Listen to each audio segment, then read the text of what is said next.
Let's be honest, Japan-related content is what I do best. But here's the problem. The Japanese spend 12 years studying English and end up with a vocabulary of about 2,000 words. Subtract what they forget afterwards, and they're left with roughly 500 words plus, this is a pen. So no matter how good my Japan content is, it just doesn't bring traffic from Japan. But when I talk about Singapore, then Singaporeans and the rest of the world tune in. Some viewers even call me an agent of the Chinese Communist Party. Really? If I was CCP, would I be shivering in winter, sleeping in a teddy bear pajama suit? Come on.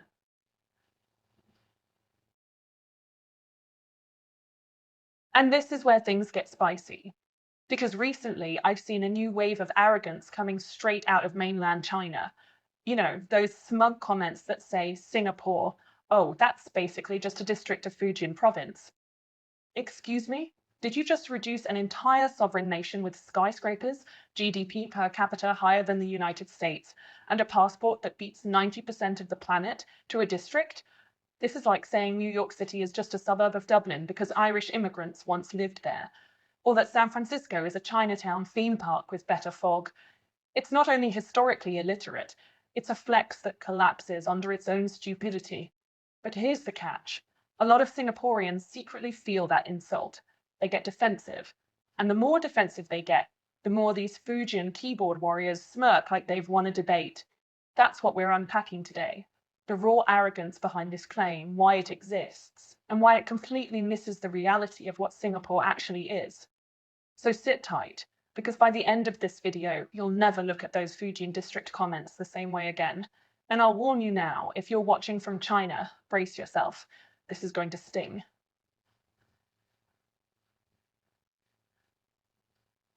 Let's start with the so-called logic behind the claim. Chinese nationalists love to say, Singaporeans all come from Fujian, so Singapore is basically Fujian overseas. Oh really? By that logic, half of Chinatowns across the world are also Chinese provinces? Congratulations, New York, you're now Manhattan Prefecture of Guangdong. London? Sorry, you've been demoted to Greater Sichuan. And San Francisco? Well, clearly that's just Fujian West, except with more sourdough and homelessness. This isn't history. This is insecurity dressed up as nationalism. It's the same chest-pounding energy as the uncle at the family reunion who insists everyone owes him money because he once paid for dim sum in 1987. Newsflash. Singapore might have cultural roots in southern China, but it went through British colonization, Japanese occupation, and the insane 1960s era of trying not to get eaten alive by Malaysia. That's not Fujian history, that's Singaporean survival. But of course, try explaining that to the keyboard patriots sitting in their one-bedroom apartments in Xiamen, slamming instant noodles while declaring Singapore as Fujian's little brother. These are the same people who think GDP is a magic number, until you remind them that Singapore's GDP per capita is 4 times higher than China's. Then suddenly, math is Western propaganda. And let's not forget the language flex. You speak Hokkien? That means you're one of us. Right. Just like Americans still speaking English makes them British, right? Oh wait, they kind of fought a whole war to prove they weren't. So yes, call Singapore a Fujian district if it makes you feel better. But deep down, it's like watching someone shout, "You're my little brother," while the little brother rolls up in a Lamborghini and the big brother is still arguing with his landlord.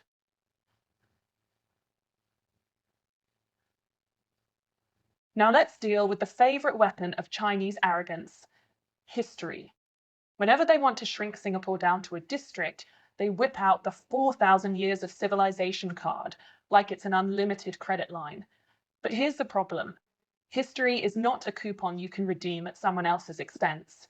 Just because Singaporeans' ancestors came from Fujian doesn't mean Singapore is still on lease to China. If that logic worked, then Italians would own New York pizza, Indians would own Silicon Valley, and the British would still own half the planet. Spoiler, they don't. And this historical flex always comes with that smug undertone. Without China, you wouldn't exist. Ah yes, the classic drunk uncle energy. The uncle who reminds you at every dinner that he once lent your dad $20. Therefore, you owe him eternal gratitude. Newsflash. Singapore didn't just exist because of Fujian fishermen. It became a state because it outsmarted its neighbours, survived Japanese bombs, and turned a swampy port into one of the richest cities in the world. Fujian didn't build Marina Bay Sands. Fujian didn't invent Changi Airport. Fujian didn't design an MRT system that actually works. But try telling that to the keyboard warriors. For them, history is like Baiju, cheap, strong, and guaranteed to make you talk nonsense at 3 a.m. Singapore is Fujian's son, they slur. No, actually, Singapore is the adult in the room who pays its bills on time, while China is still arguing about whether to let Evergrande collapse or just print more money. If anything, Singapore is living proof that ancestry does not equal destiny. You can trace your bloodline to Fujian all you want, but unless Fujian suddenly sprouts a working healthcare system, clean streets, and an airport where planes don't get delayed 6 hours for maintenance, the comparison is laughable.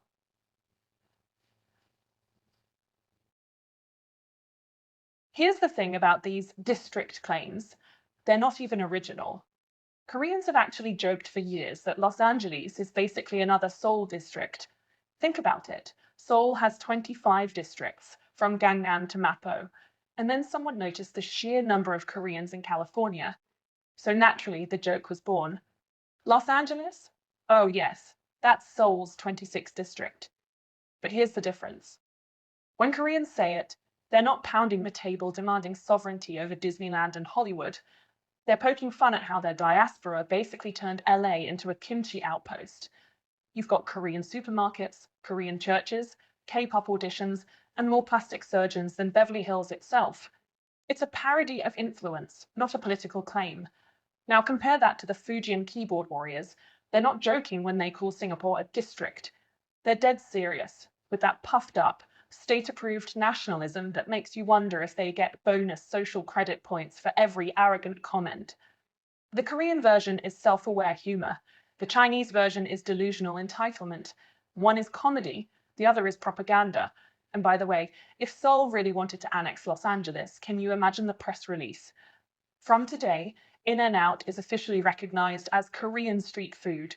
Also, Dodgers Stadium will now sell soju bombs instead of Bud Light. At least that sounds fun. Meanwhile, if Fujian claimed Singapore, what would change? Absolutely nothing. Singaporeans would still run a city that works, while Fujian locals would still be debating whose cousin stole the Wi-Fi password. So yes, Koreans once joked LA is Seoul's 26th district, but nobody in Seoul actually thinks they can issue Korean passports to people in Santa Monica. That's the difference. Singapore being called Fujian's district isn't clever. It's just sad cosplay nationalism.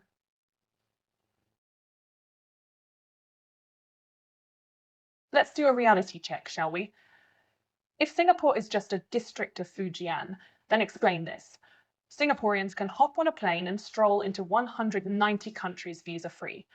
Meanwhile, a Fujian resident applies for a tourist visa to France, and the embassy officer looks at him like, "Sir, are you planning to overstay and open a bubble tea shop?"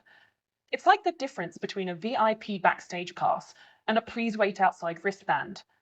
Singapore's passport is Beyoncé. China's passport is the backup dancer who got cut from rehearsal. And yet, somehow, these warriors type with confidence. Singapore belongs to Fujian. Excuse me if that's true, then why is it easier for a Singaporean to enter Beijing than for a Fujian guy to enter Bangkok? Think about that. Now let's compare airports. Changi Airport in Singapore. It has a butterfly garden, a waterfall, a shopping mall, and Wi-Fi so fast you can upload an entire Netflix season before boarding. Meanwhile, airports in Fujian? Congratulations, you get one delayed flight, a sad noodle shop, and Wi-Fi that requires a Chinese ID number just to load Baidu. District status, really? And don't even get me started on corruption. In Singapore, if a politician takes bribes, it's headline news. In Fujian, if a politician doesn't take bribes, people assume he's sick. Why you no take money? Are you okay, comrade? So yes, keep calling Singapore a district. It's the funniest stand-up routine you don't even realize you're performing. Singaporeans may roll their eyes, but deep down, they know the joke writes itself. The so-called district has cleaner streets, a stronger currency, and a more powerful passport than the so-called parent province. That's not a district. That's an upgrade.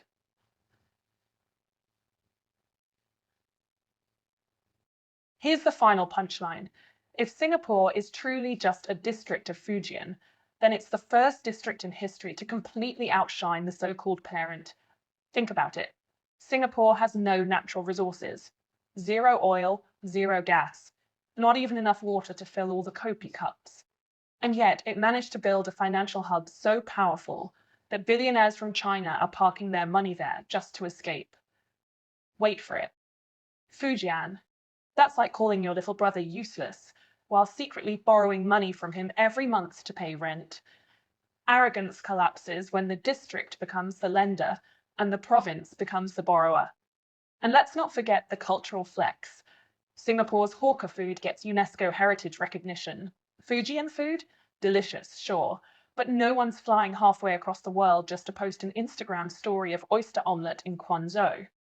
Meanwhile, Changi Airport alone gets more TikTok views in a day than Fujian tourism gets in a year. Even politics. Singapore, for all its flaws, actually gets respect on the world stage. Leaders listen when Singapore speaks at ASEAN or the UN. Fujian? Be honest. If you're not Chinese, have you ever heard of Fujian before someone mentioned Singapore's ancestry? Exactly. So let the arrogance flow. Call Singapore a district all you want. Because here's the truth. Singaporeans secretly know it's a compliment. When your district has higher wages, stronger passports, safer streets, and more global prestige than your province, then who's really the junior partner?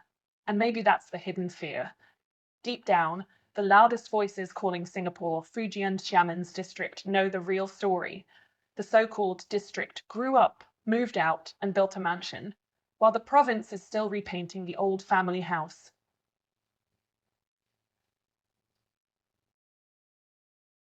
So here's my question for you. If Singapore is really just a district of Fujian Xian then what's next? Is New York just Little Dublin? Is Sydney just Greater Birmingham? Should we start calling London the richer part of Lagos because of Nigerian money flowing in? I mean, come on. If ancestry equals ownership, then half the planet belongs to someone else.